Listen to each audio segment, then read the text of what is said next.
Sadly, in the next 18 minutes when I do our chat, 4 Americans that are alive will be dead through the food that they eat.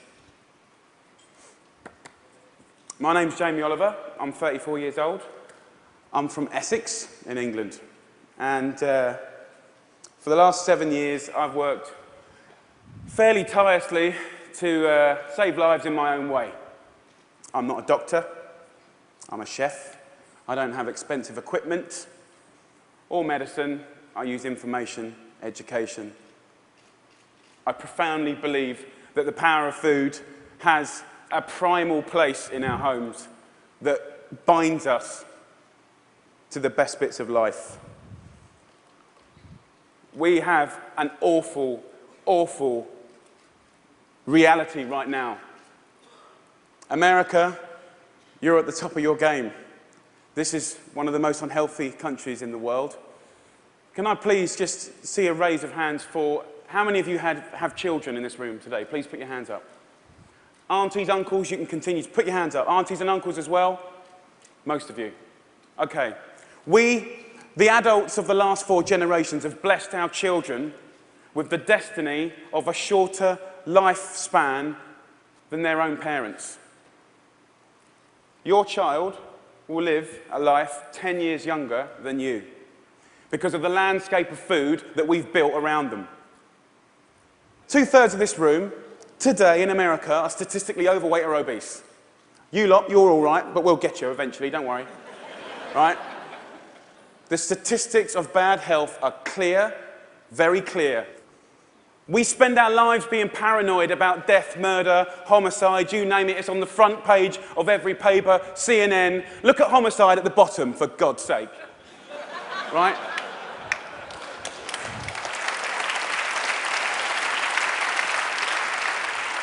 Every single one of those ones in the red is a diet-related disease. Any doctor, any specialist will tell you that. Fact. Diet-related disease is the biggest killer in the United States right now, here today. This is a global problem.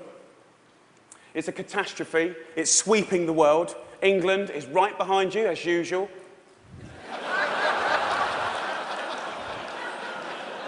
I know they were close, but not that close. We need a revolution. Mexico, Australia, Germany, India, China, all have massive problems with obesity and bad health. Think about smoking. It costs way less than obesity now. Obesity costs you Americans 10% of your healthcare bills, $150 billion a year. In 10 years, it's set to double, $300 billion a year. And let's be honest, guys, you ain't got that cash. I came here to start a food revolution that I so profoundly believe in. We need it. The time is now. We're in a tipping point moment. I've been doing this for 7 years. I've been trying in America for 7 years. Now is the time when it's ripe. Ripe for the picking. I went to the eye of a storm. I went to West Virginia, the most unhealthy state in America. Or it was last year. We've got a new one this year, but we'll work on that next season. Huntington, West Virginia, beautiful town. I wanted to put heart and soul and people, your public, around the statistics that we've become so used to. I want to introduce you to some of the people that I care about, your public, your children. I want to show a picture of my friend Brittany. She's 16 years old. She's got 6 years to live because of the food that she's eaten. She's the 3rd generation of Americans that hasn't grown up in a food environment where they've been taught to cook at home or in school, or her mum, or her mum's mum. She has 6 years to live. She's eating her liver to death. Stacey, the Edwards family. This is a normal family, guys. Stacey does her best, but she's 3rd generation as well. She was never taught to cook at home or at school. The family's obese. Justin here, 12 years old, he's 350 pounds. He gets bullied, for God's sake. The daughter there, Katie, she's 4 years old. She's obese before she even gets to primary school. Marissa, she's all right. She's one of your lot. But you know what? Her father, who was obese, died in her arms. And then the second most important man in her life Her uncle died of obesity, and now her stepdad is obese. You see, the thing is, obesity and diet-related disease doesn't just hurt the people that have it, it's all of their friends, families, brothers, sisters. Pastor Steve, an inspirational man, one of my early allies in Huntington, West Virginia. He's at the sharp knife edge of this problem. He has to bury the people, okay? And he's fed up with it. He's fed up with burying his friends, his family, his community. Come winter, 3 times as many people die. He's sick of it. This is preventable disease, waste of life. By the way, this is what they get buried in. We're not geared up to do this. Can't even get them out the door, and I'm being serious. Can't even get them there, forklift. Okay, I see it as a triangle, okay? This is our landscape of food. I need you to understand it. You've probably heard all this before, but let's just go back over it. Over the last 30 years, what's happened that's ripped the heart out of this country? Let's be frank and honest. Well, modern day life. Let's start with the main street. Fast food has taken over the whole country, we know that. The big brands are some of the most important powers, powerful powers in this country. Supermarkets as well. Big companies, big companies. 30 years ago, most of the food was largely local and largely fresh. Now, it's largely processed and full of all sorts of additives, extra ingredients, and you know the rest of the story. Portion size is obviously a massive, massive problem. Labelling is a massive problem. The labelling in this country is a disgrace. They want to self-police themselves. The industry want to self-police themselves. What, in this current climate? They don't deserve it. How can you say something is low fat when it's full of so much sugar? Home. The biggest problem with the home is that used to be the heart of passing on food culture, what made our society.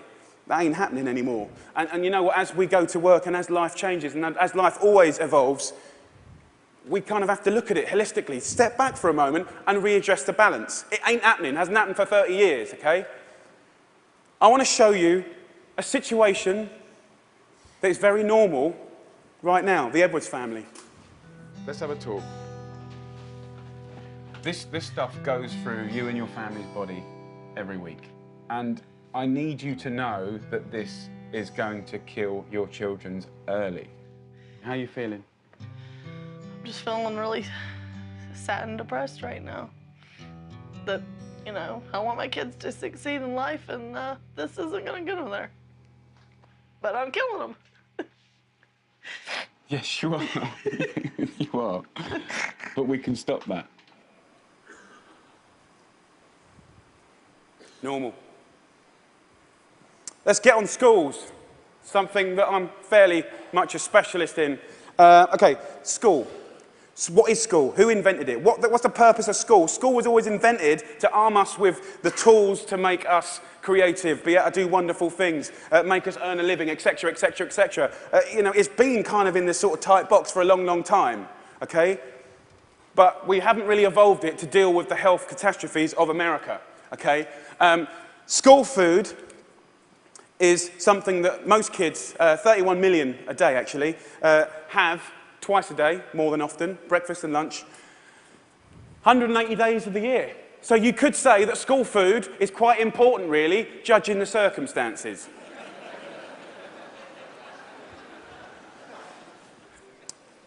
Before I crack into my rant, which I'm sure you're waiting for, I need to say one thing, and it's so important in hopefully the magic that happens and unfolds in the next 3 months. The lunch ladies, the lunch cooks of America, I offer myself as their ambassador. I'm not slagging them off. They're doing the best they can do. They're doing their best. But they're doing what they're told, and what they're being told to do is wrong.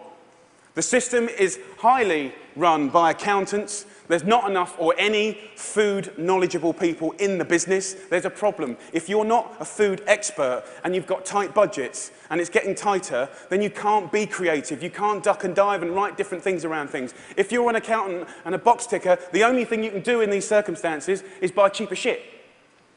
Now, the reality is the food that your kids get every day is fast food. It's highly processed. There's not enough fresh food in there at all. You know, the amount of additives, E-numbers, ingredients you wouldn't believe. There's not enough veggies at all. French fries are considered a vegetable. Pizza for breakfast. They don't even get given crockery. Knives and forks, no, they're too dangerous. There's scissors in the classroom, but knives and forks, no. And the way I look at it is if you don't have knives and forks in your school, you're purely endorsing, from a state level, fast food, because it's handheld. And yes, by the way, it is fast food. It's sloppy joes, it's burgers, it's wieners, it's pizzas, it's all of that stuff. 10% of what we spend on healthcare, as I said earlier, is on obesity, and it's going to double. We're not teaching our kids. There's no statutory right to teach kids about food, elementary or secondary school, okay? We don't teach kids about food, right? And this is a little clip from an elementary school, which is very common in England. Who knows what this is? Potatoes. Potato? So you think these are potatoes? Do you know what that is? Do you know what that is? Broccoli. What about this? Our good old friend. Do you know what this is, honey? Celery. No. What do you think it is, darling? Onion. Onion, no. Immediately you get a really clear sense of, do the kids know anything about where food comes from? Who knows what that is? Pear. What do you think this is? I don't know. If the kids don't know what stuff is, then they will never eat it. Normal. England and America. England and America. Guess what fixed that? Guess what fixed that? 2 one-hour sessions. We've got to start teaching our kids about food in schools, period.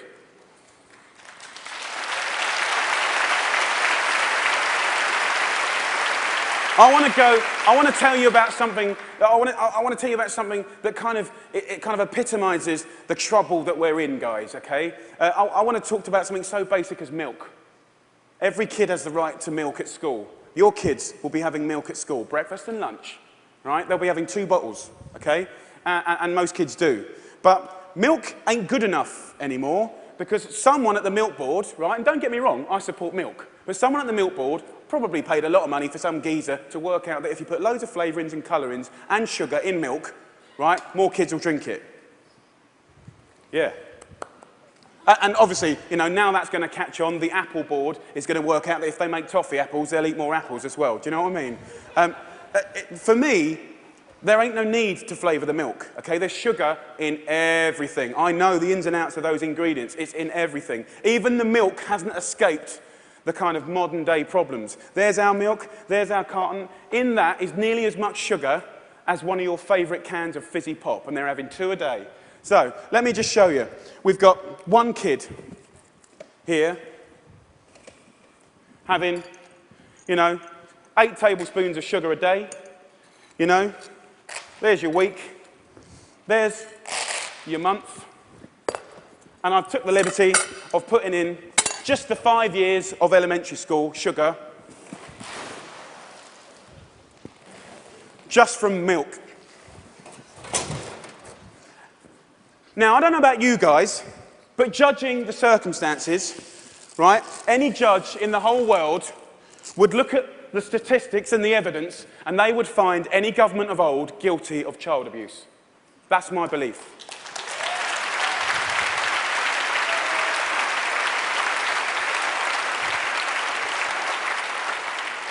Now, if I came up here, and I wish I could come up here today, and hang a cure for AIDS or cancer, you'd be fighting and scrambling to get to me. All this bad news is preventable. That's the good news. It's very, very preventable. So let's just think about, we've got a problem here, we need to reboot. Okay, so in my world, what do we need to do? Here's the thing, right? It cannot just come from one source. To reboot and make real, tangible change, so that I can look you in the white of the eyes and say, in 10 years' time, the history of your children's lives, happiness, and let's not forget, you're clever if you eat well, you know, you're going to live longer, all of that stuff, it will look different, okay? So, supermarkets. Where else do you shop so religiously? Week in, week out. How much money do you spend in your life in a supermarket? Love them. They just sell us what we want, all right. They owe us to put a food ambassador in every major supermarket. They need to help us shop. They need to show us how to cook quick, tasty, seasonal meals for people that are busy.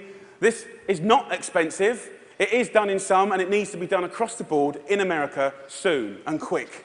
The big brands, you know, the food brands, need to put food education at the heart of their businesses. I know, easier said than done. It's the future. It's the only way. Fast food. With the fast food industry, you know, it's very competitive. I've had loads of secret papers and dealings with fast food restaurants. I know how they do it. I mean, basically, they've weaned us on to these hits of sugar, salt, and fat, and X, Y, and Z, and everyone loves them, right? So these guys are going to be part of the solution, but we need to get the government to work with all of the fast food purveyors and the restaurant industry, and over a 5, 6, 7-year period, wean us off the extreme amounts of fat, sugar, fat, and all the other non-food ingredients. Now, also, back to the sort of big brands, labelling, I said earlier, is an absolute farce and has got to be sorted. Okay, school. Obviously, in schools, we owe it to them to make sure those 180 days of the year, from that little precious age of 4 to 18, 20, 24, whatever, they need to be cooked proper, fresh food from local girls on site, okay? There needs to be a new standard of fresh, proper food for your children. Yeah?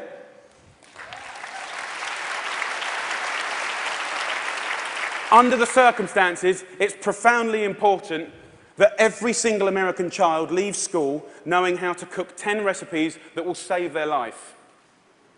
Life skills.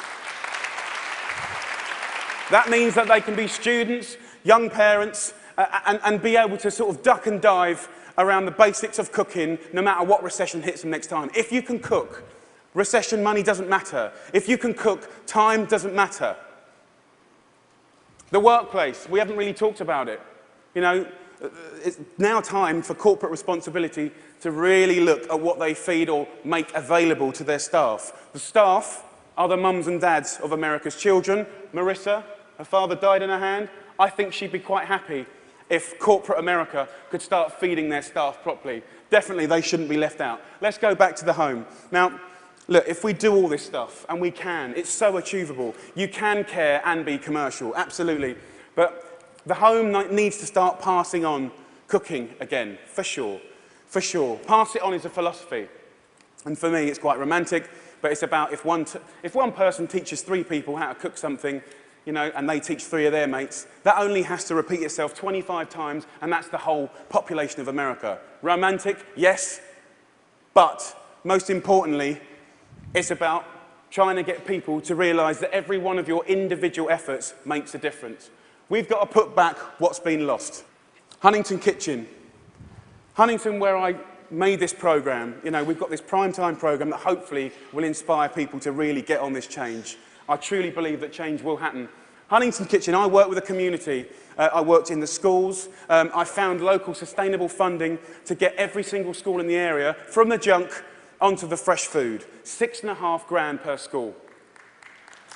That's all it takes, $6.5 grand per school. The kitchen is 25 grand a month, okay? This can do 5,000 people a year, which is 10% of their population, and it's people on people. You know, it's local cooks teaching local people. It's free cooking lessons, guys. Free cooking lessons in the main street. This is real tangible change. Real tangible change. Around America, if we just look back now, there's plenty of wonderful things going on. There's plenty of beautiful things going on. There are angels around America doing great things in schools, farm-to-school setups, garden setups, education. There are amazing people doing this already. The problem is they all want to roll out what they're doing to the next school and the next, but there's no cash.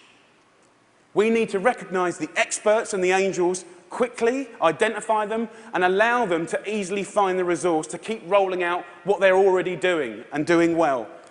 Businesses of America need to support Mrs. Obama to do the things that she wants to do.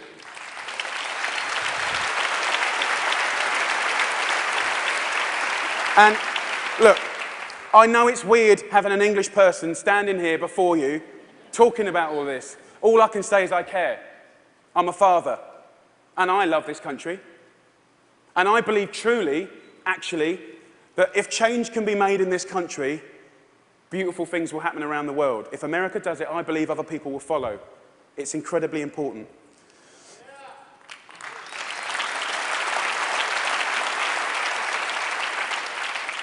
When I was in Huntington, trying to get a few things to work when they weren't, I thought, if I had a magic wand, what would I do? And I thought, you know what, I'd just love to be put in front of some of the most amazing movers and shakers in America. And a month later, Ted phoned me up and gave me this award. I'm here. So my wish.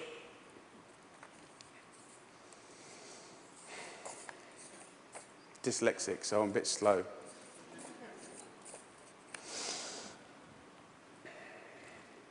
My wish is for you to help a strong, sustainable movement to educate every child about food, to inspire families to cook again, and to empower people everywhere to fight obesity.